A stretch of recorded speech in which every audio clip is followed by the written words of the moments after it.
Olá e bem-vindos a mais uma aula em português com a professora Paula Lagarto. O vídeo de hoje vai ser dedicado a exemplificar uma apreciação crítica de um livro. Mais concretamente, vamos mostrar-vos um exemplo daquilo que vocês podem fazer no domínio da oralidade, nomeadamente então com a apresentação de projetos de leitura.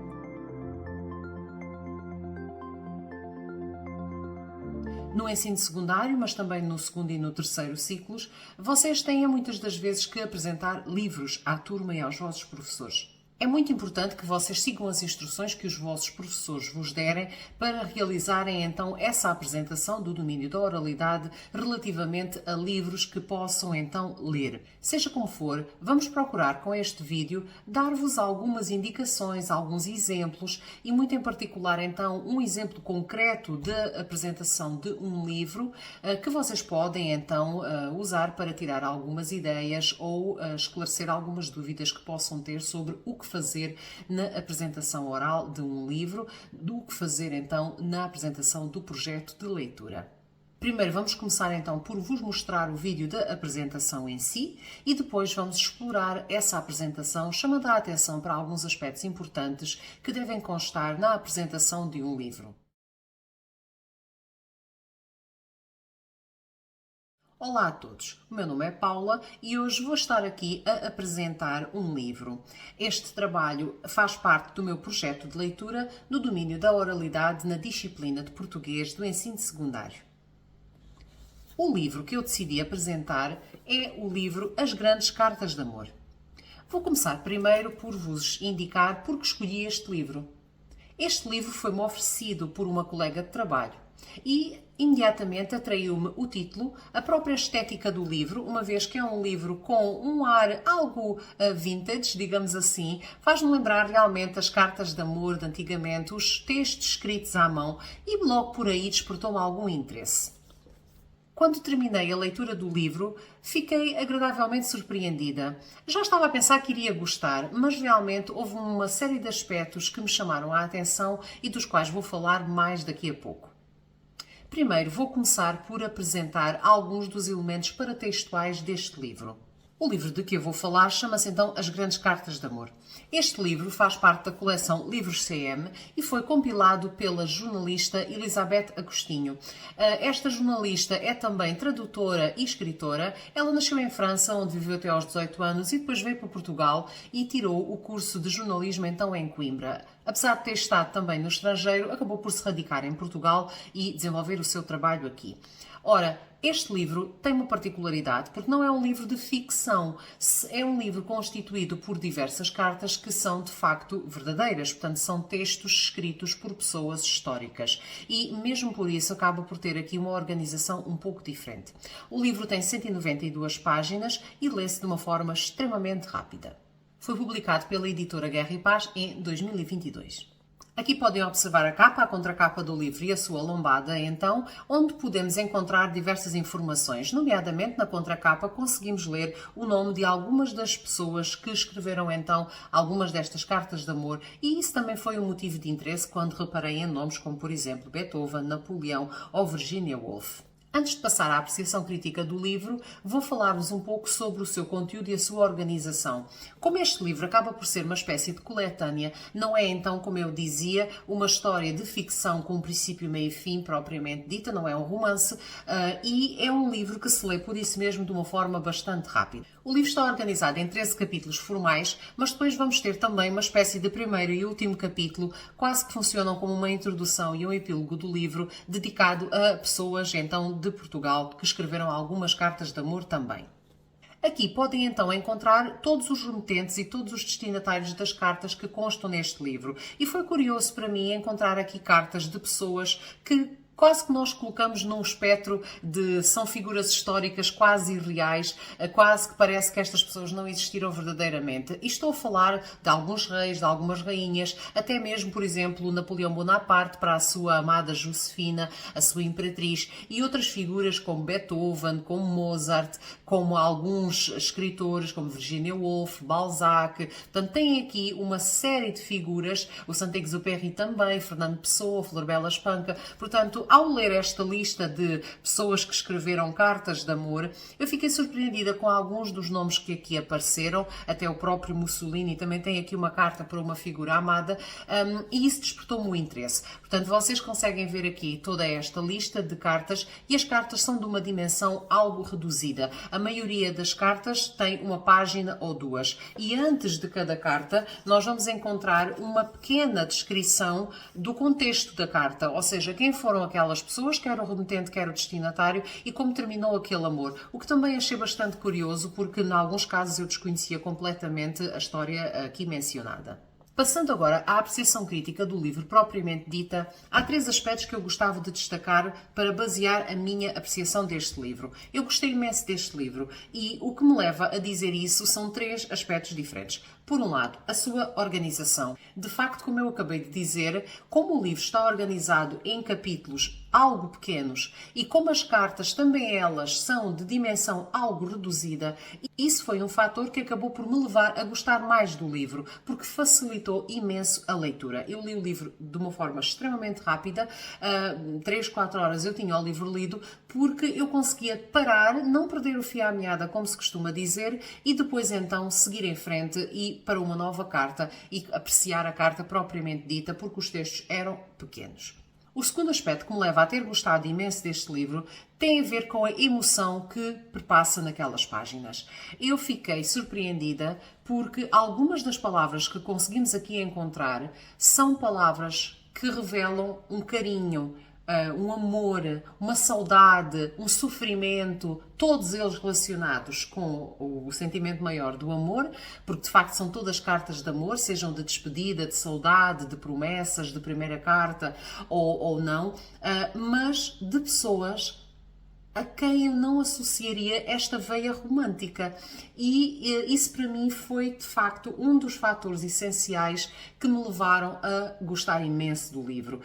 Por exemplo, alguns dos certos que eu aqui vos mostro, de António José Saraiva, do Beethoven, da Flor Bela Espanca, do Príncipe Alberto, são cartas que mostram uma paixão, um amor, uma mágoa até, em alguns casos, por exemplo, no caso do excerto do António José Saraiva para a sua queridinha, há desilusão. Portanto, ele diz que estava à espera de que ela tivesse gostado das suas palavras e retribuísse, e acabou por não ser isso que aconteceu, e nós vemos a desilusão nestas palavras. Depois, por outro lado, a carta do Beethoven para a sua amada imortal, que nunca chegamos a saber quem foi esta mulher que Beethoven terá amado, porque a carta apenas se achou numa gaveta no seu local de trabalho e nunca se conseguiu perceber quem era esta mulher, mas nós conseguimos ver este meu anjo, meu tudo, meu ser. Estas palavras acabam por mostrar uma emoção, uma comoção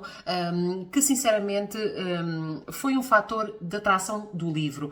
Eu estava a ler as cartas e eu sentia o amor que aquelas pessoas sentiam também, passa a redundância, ao escreverem, a ânsia de uma resposta, e tudo isso acabou por ajudar a eu ter gostado mais do livro. Até também a própria figura da Flor Bela Espanca, estas interrogações quando ela diz: que tens feito, amor? Como te tens lembrado hoje de mim? Com saudades? Com desejos de me beijar? Estas interrogações sucessivas mostram a avidez dela. Ela queria saber como é que ele a aguardava, o que é que ele achava dela, e tudo isto então, este fator emocional associado às cartas, foi para mim um fator de grande importância para eu ter gostado deste livro.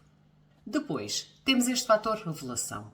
Neste slide do PowerPoint eu mostro-vos aqui algumas das figuras cujas cartas estão no livro, nomeadamente Napoleão e Josefina, até a própria Maria de Jesus Barroso e Mário Soares, figuras com quem eu quase que cresci, quando comecei a prestar atenção à política e a ver as notícias na televisão de uma forma mais cuidada, já como adulta. Eu ainda me lembro de ver o Mário Soares com a Maria de Jesus Barroso, os dois juntos. E era um casal muito amoroso. Agora, de facto, as palavras que constam naquelas cartas, para mim, foram uma revelação. Eu nunca pensei que a Maria de Jesus Barroso fosse uma mulher tão calorosa, que falasse então da sua relação com Mário Soares de uma maneira tão apaixonante e apaixonada mesmo. Depois, por outro lado, o Saint-Exupéry, que é uma figura que criou o Príncipezinho, não é? O livro do Príncipezinho, e para mim é quase que aquela figura que parece não existiu por ter criado uma personagem tão icónica e tão importante. E ali ver a sua tristeza a dizer que o seu príncipezinho já morreu porque ela o matou,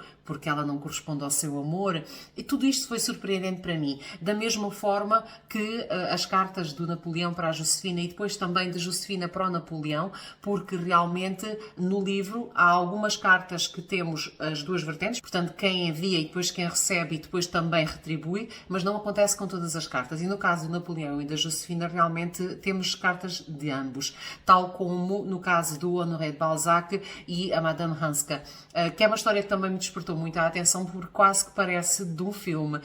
Ele torna-se famoso pelos seus livros, ela vive noutro país, é uma mulher casada, mas decide então escrever-lhe para lhe mostrar a sua paixão e para lhe pedir autorização para continuar a escrever-lhe. E o que é certo é que muitos anos depois, quando a senhora enviuvou, eles casaram e ficaram juntos. E tudo isso para mim foi uma surpresa em muitos aspectos. Portanto, não só por ser algo que eu não conhecia, mas também por vir de pessoas a quem eu não associaria esta vertente tão apaixonante, como até o Henrique VIII, que fez de tudo para casar com a Ana Bolena e depois acaba por a mandar decapitar. Mas espero que consigam ler então estes certos destas cartas. Vou só ler uma ou outra passagem, por exemplo, quando a Maria de Jesus Barroso diz: preciso de ti, meu querido, quase como do ar que respiro. Isto para mim foi muito comovente e foi uma surpresa desta mulher que foi um pilar, não é? A primeira-dama de Portugal durante tantos anos e ter esta vertente que eu não estava nada à espera. Também da mesma forma, por exemplo, as palavras então de Bonaparte, quando ele diz: há uns dias pensava que te amava, mas agora sinto que te amo 1000 vezes mais que na última vez que te vi. Portanto, surpreendente para mim deste homem poderoso que dominou então a Europa durante algum tempo. Por fim, quero mostrar-vos outras cartas de amor. A partir deste livro, pensei noutras cartas de amor que também me eram próximas ou que eu também já conhecia. Muito em particular, cartas de amor dos meus pais. O meu pai e a minha mãe corresponderam-se durante muitos anos, quando ele estava na tropa, fora, longe do sítio em que a minha mãe vivia, e então eles partilhavam cartas à moda antiga. Eu tenho várias cartas deles e vou partilhar aqui convosco então um pequeno excerto de uma carta do meu pai para a minha mãe, e ele dirige-lhe as mesmas palavras amorosas, saudosas, queridas, sentimentais, que eu acabei de ler no livro. E isso para mim foi um fator de grande interesse e que de facto fez aqui uma ponte entre aquilo que eu vi no livro, aquilo que eu li no livro, aquilo que eu senti e aquilo que já tinha lido em algumas das cartas então entre os meus pais. Como por exemplo quando ele diz: irei para casa ao mais tardar terça-feira de manhã e então sábado ainda te escreverei mais uma cartinha para quando a receberes e estiveres a ler, dizes que o teu amor já vai a caminho. E isto é muito emocionante para mim, obviamente, é uma ligação a um fator pessoal que acabou por aqui surgir de uma forma quase natural. Para terminar, vou ler-vos o poema de Álvaro de Campos, que achei e em que pensei imediatamente assim que acabei de ler o livro, porque já conhecia este poema e achei que ele fazia todo o sentido de ser aqui partilhado, porque ao longo da leitura do livro consegui ler vários comportamentos que, tal como Álvaro de Campos diz, parecem ridículos. Mas todas as cartas de amor são de facto ridículas, porque o amor é um sentimento que não se consegue explicar. E é essa a ótica aqui deste heterónimo de Fernando Pessoa, e é com este poema, com a leitura deste poema, que termino a minha apresentação. Vou então ler o poema. Todas as cartas de amor são ridículas. Não seriam cartas de amor se não fossem ridículas. Também escrevi em meu tempo cartas de amor, como as outras, ridículas. As cartas de amor, se há amor, têm de ser ridículas. Mas afinal, só as criaturas que nunca escreveram cartas de amor é que são ridículas. Quem me dera no tempo em que escrevia, sem dar por isso, cartas de amor ridículas. A verdade é que hoje As minhas memórias dessas cartas de amor é que são ridículas. Todas as palavras esdrúxulas, como os sentimentos esdrúxulos, são naturalmente ridículas. E é mesmo isso, e já Camões dizia que o amor era um sentimento tão contraditório que ele também não o conseguia definir. Obrigada pela vossa atenção e espero que vos tenha inspirado para novas leituras.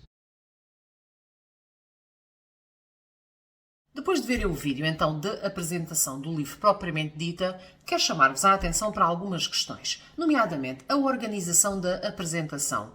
Eu comecei por não só me dirigir a vós com alguns elementos da cooperação e cortesia que têm a ver com me apresentar o que vim fazer, dirigir-me especificamente ao público, identificar-me e dizer então que livro é que eu ia apresentar.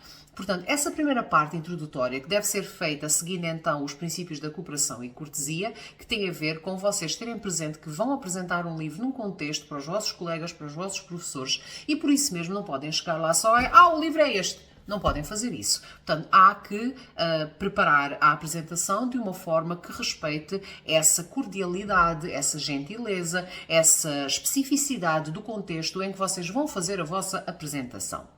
Depois, eu continuei a minha apresentação focando a atenção em elementos paratextuais. O que é que são os elementos paratextuais? São os elementos que têm a ver com toda a parte objetiva de que livro é este.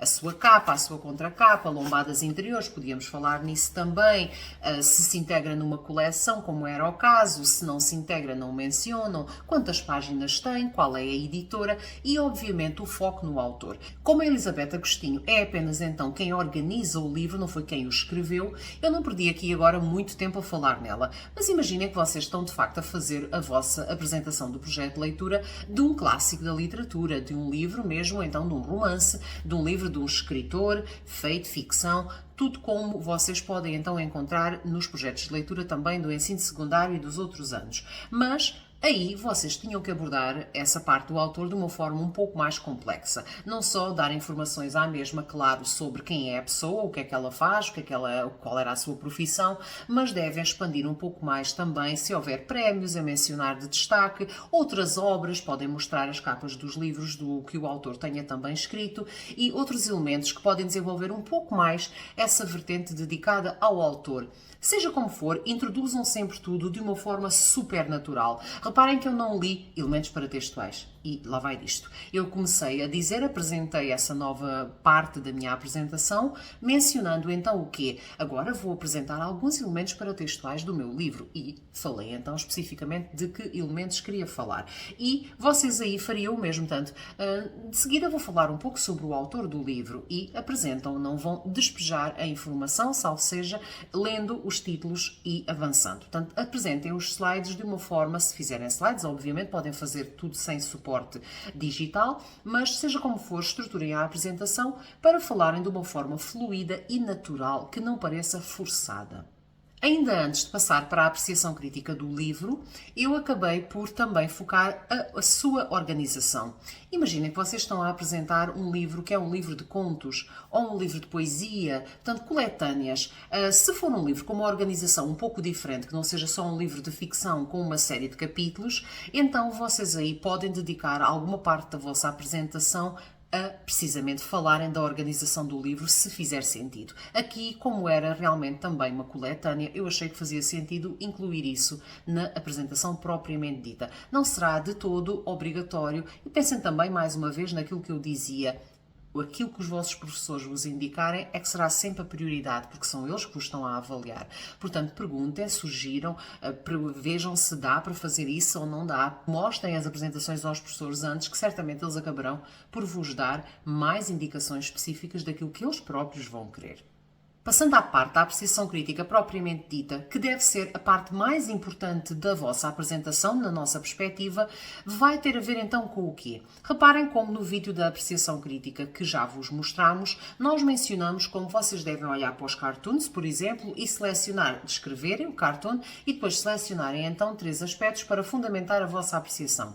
Reparem que aqui a descrição do cartoon, diríamos assim, equivale à descrição do livro, que foi aquilo que eu fiz quando vos disse qual era a temática do livro, do que é que ele falava e como é que estava organizado. Imaginem que vocês estão a falar então de um livro de ficção, um romance que acabaram de ler. Aquilo que vocês fariam então, nesse caso, era dedicar uma parte da apresentação, antes da apreciação crítica, ou mesmo agora no início, a um pequeno resumo do livro. Portanto, do que é que o livro fala? E falavam brevemente então da história do livro, mas apenas brevemente. Poderá haver o caso de vocês, perguntando aos vossos professores se eles querem que vocês descrevam melhor a história do livro, e eles digam que sim, então força, façam uma descrição maior da história do livro. Caso contrário, então, não dediquem muito tempo a essa parte com pormenores que podem ser excessivos. Seja como for, então consultem o professor para ver se podem ou não expandir mais essa parte do resumo do livro.